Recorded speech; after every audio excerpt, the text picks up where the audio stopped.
وہ چیلنج جو راستے میں ہے، جس کی وجہ سے بہت بڑی ایک پرابلم آئی ہوئی ہے، کیا دیکھتے ہوئے؟ یہ دیکھتے ہوئے کہ ہم دیندار تو ہیں بھئی، جو آپ لوگ اب میں یہاں پر بیٹھے ہوئے ہیں دیندار نہ ہوتے تو یہاں بیٹھے کیوں؟ نعوذ باللہ اگر بے دین ہوتے کہیں اور جاتے، یہاں کیوں آئے؟ یہاں آئے اس لیے کہ دیندار ہیں۔ تو وہ ہم لوگوں کے سامنے وہ چیلنج نہیں ہے کہ بھئی ہم دیندار نہیں ہیں، نہیں، دیندار تو ہیں۔ اب ایک اور چیلنج ہے، اور وہ چیلنج کیا ہے؟ کوئی سادہ سا مسئلہ ہے، ہر کوئی اپنے کمفرٹ زون سے باہر نہیں نکلنا چاہتا۔ میں اپنے اوپر رکھ کے آپ کی خدمت میں عرض کر دیتا ہوں، مثلا میں طالب علم 30-35 سال پہلے طالب علم بنا، 4 کتابیں پڑھ لی، یہ کیا وہ کیا، وہاں سے واپس آیا، پھر میں نے پڑھنا شروع کر دیا، مثلا مجلسیں پڑھیں، درس پڑھیں۔ اچھا، یہ مجلسیں پڑھنا، درس پڑھنا اچھا کام ہے، یہ میری لائف کا اصلی چیلنج ہوگا کیا؟ نہیں، یہ اصلی چیلنج نہیں ہوگا۔ کیوں؟ 30-35 سال اور کیا کیا؟ یہی تو کیا۔ تو اب اگر مجھ سے کوئی یہ کہے ممبر پہ بیٹھ کے مجلس پڑھنا یہ آپ کا چیلنج ہے، نہیں، مجھے نہیں لگتا یہ چیلنج ہے، اس میں تو میری مہارت آ گئی ہے، یہ تو میں کر رہا ہوں۔ تو میرا چیلنج کہاں پہ ہوگا؟ شاید میرا چیلنج اس پہ ہوگا کہ تمہیں شہرت نہیں ملی فلاں حق بولنے پر، بولا یا نہیں بولا؟ اگر باطل بولتے تو تمہیں شہرت مل جاتی، تم نے شہرت کی خاطر حق ترک کیا تھا یا نہیں کیا؟ کہ بھئی مثلا اگر فلاں بات کروں تو شہرت نہیں ملے گی، حق وہی تھا، کہا یا نہیں کہا؟ فلاں بات کروں تو نہ صرف یہ کہ شہرت نہیں ملے گی بلکہ لوگ دشمن ہو جائیں گے، جبکہ وہ حق تھا، کہا یا نہیں کہا؟ فلاں رسم و رواج میں لوگ پھنسے ہوئے تھے، اس پہ شہرت بھی تھی، اس پہ پیسہ بھی تھا، تم بھی اسی پہ کیوں چلے جبکہ تمہیں معلوم تھا کہ حق نہیں؟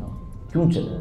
اب اگر کوئی مجھے دیکھتا رہے کہ بھئی مولانا مجلس پڑھتے ہیں، مولانا اچھے آدمی ہیں، نماز پڑھاتے ہیں، یہ کرتے ہیں وہ کرتے ہیں، یہ میرا چیلنج ہی نہیں ہے۔ شاید میرا چیلنج کیا ہوگا؟ میرا چیلنج ہوگا یہ بتاؤ تم تنہائی میں خدا سے بات کرتے ہو؟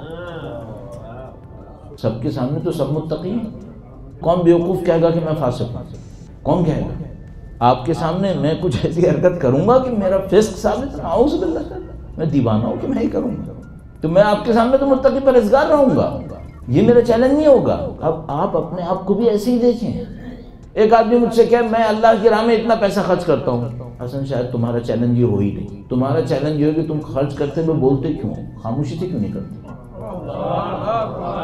اتنا بولتے کیوں؟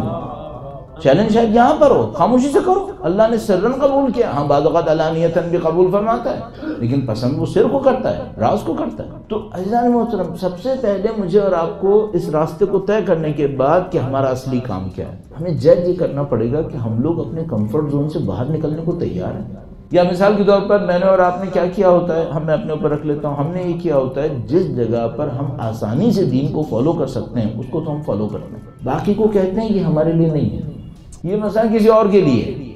اب دیکھیے ہم ایک جگہ مجلس پڑھ رہے تھے، گفتگو اس پر ہوئی کہ بھائی جب امام تشریف لائیں گے تو نصرت کرنے کے لیے امام کی کیا کرنا ہوگا۔ اب آپ خود مجھے بتائیے، امام تشریف لے آئے، فرض کر لیتے انشاءاللہ، ان کو سپاہی چاہیے یا نہیں چاہیے؟ چاہیے نہیں؟ بھائی جب امام کے ظہور کا دور تھا، اس دور میں جب مولا امیر المومنین جنگ پہ تشریف لے جاتے تھے تو ان کے چاہنے والوں کو ان جنگوں میں ساتھ جانا تھا یا نہیں جانا تھا؟ جانا تھا۔ سادہ سی ایک بات پوچھتا ہوں، ہم لوگ جائیں گے؟ ہم لوگ اپنے امام سے کیا کہہ رہے ہوں گے؟ نعوذ باللہ تعالیٰ، مولا کیونکہ ہمارے تو کارخانے ہم پیسہ بناتے ہیں، پیسہ لے لیں۔ میں کہوں گا مولا میں تو آپ کو پتہ ہے مولوی انسان ہوں، میں مجلسیں پڑھتا ہوں، میں اگر چلا گیا تو مجلسیں کون پڑھے گا؟ تو میں مجلسیں پڑھوں گا، یہاں میں آپ کی نصرت میں مجلسیں پڑھوں گا۔ اچھا پھر میں یہ بھول جاؤں گا کہ یہ انہوں نے طے کرنا تھا یا میں نے طے کرنا تھا؟ بھائی تو انہوں نے طے کرنا تھا کہ کون مجلس پڑھے گا، کون کارخانہ چلائے گا، کون سپاہی بنے گا، تو مشکل کام دوسروں کو کیوں دے رہے ہو؟ خود کرو۔ وہ ایک مکالمہ بیان کرتے ہیں، نہیں معلوم حقیقت ہے یا نہیں ہے، شاید افسانہ ہو لیکن افسانہ بھی سمجھانے کے لیے اچھا ہے، کہ اللہ نے اپنے کسی نبی سے کہا کہ جاؤ میرے لیے انسان کا گوشت لاؤ۔ کہا انسان کا گوشت؟ کہاں جاؤ لے جاؤ۔ بیان کرتے ہیں شاید افسانہ ہو لیکن سبق آموز ہے۔ نبی گئے، انہوں نے لوگوں سے کہا، لوگوں نے کہا بھائی یہ کیا باتیں ہو رہی ہیں، ہم اپنا گوشت کیسے دیں کاٹ کے؟ وہ ایک کے پاس گئے، وہ زاہد تھا بہت، اس نے کہا کہ اچھا خدا کو یہ چاہیے، اچھا چلو کاٹو۔ تو اس نے کاٹ دیا اپنی انگلیاں، کہا یہ لے لو۔ پھر اس کے بعد کہا نہیں شاید پورا گوشت چاہیے ہو تو یہاں سے کاٹ لو، یہاں سے کاٹ لے جاؤ۔ اب نبی حیران، یہ کیا آدمی ہے؟ پہنچ گئے اللہ کے حضور، کہا خدایا تیرا ایک بندہ تھا، اس نے یہ دیا۔ کہا تمہارے پاس نہیں تھا؟ تمہارے پاس نہیں تھا، اپنا کیوں نہیں دیا؟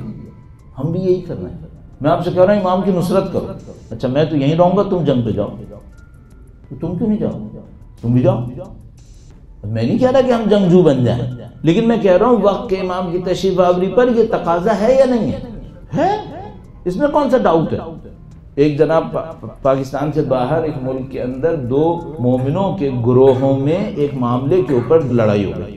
یہ جو ہماری ویسٹرن ورلڈ ہے نا، یہ بڑے عقل مند، بہت عقل مند لوگ ہیں، بعض اوقات ایسی حرکتیں کرتے ہیں انسان کے کیا کہیں گے سینگ نکل آئیں جیسے کہتے ہیں. وہ جناب وہ بڑے پڑھے لکھے لوگ ماشاءاللہ، سب کی لڑائی ہو گئی، کیس عدالت پہنچ گیا. اس عدالت کے اندر ایک گروپ نے دوسرے گروپ پہ الزام لگایا یہ سب لوگ ملیٹنٹ ہیں، ویسٹرن کنٹری میں یہ سب لوگ ملیٹنٹ ہیں اور یہ ملیٹنسی پھیلا رہے ہیں. اچھا بھائی ملیٹنسی پھیلا رہے ہیں، آپ کے پاس پروف کیا ہے؟ کہنے گے دیکھو یہ سب کہتے رہتے ہیں ہم امام کے لیے لشکر تیار کر رہے ہیں.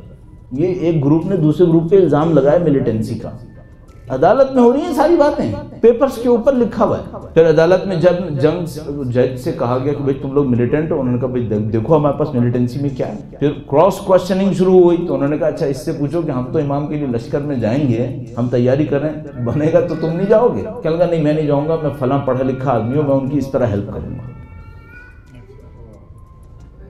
کھیل رہے ہیں دین سے، کھیل رہے ہیں نا.